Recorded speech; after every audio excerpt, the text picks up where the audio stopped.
ಅತ್ತ ಕಾಳಿದಾಸ ಇತ್ತ ರವಿವರ್ಮ ನಿನ್ನ ಹಿಂದೆ ಬಂದರು.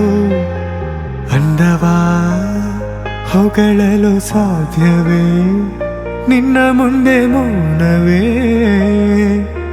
ಅತ್ತ ಊರ್ವಶಿಯು ಇತ್ತ ಮೇನಕೆಯು ನಿನ್ನ ನಡೆ ಕಂಡರೆ ನಡುವೆ ಹುಳುಕುತ್ತೆ ಅಲ್ಲವೇ ನಿನ್ನ ಬಿಟ್ಟರೆಲ್ಲವೇ.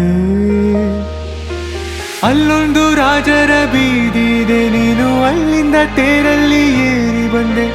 ಇಲ್ಲೊಂದು ಹೃದಯ ಕೋಟೆ ಇದೆ ಇಲ್ಲಿ ಎಂತೆಂತ ಕನಸು ಕಾವಲಿದೆ. ಎಲ್ಲ ಕಾವಲು ದಾಟಿದ ಚೋರಿಯು ನೀನೇನಾ ಹತ್ತಿರ ಎತ್ತರು ಬಲು ಎತ್ತರ ಎತ್ತರ ನಿನ್ನಂದವೇ. ಬಲೆ ಬಲೆ ಚಂದದ ಚಂದುಳ್ಳಿ ಹೆಣ್ಣು ನೀನು.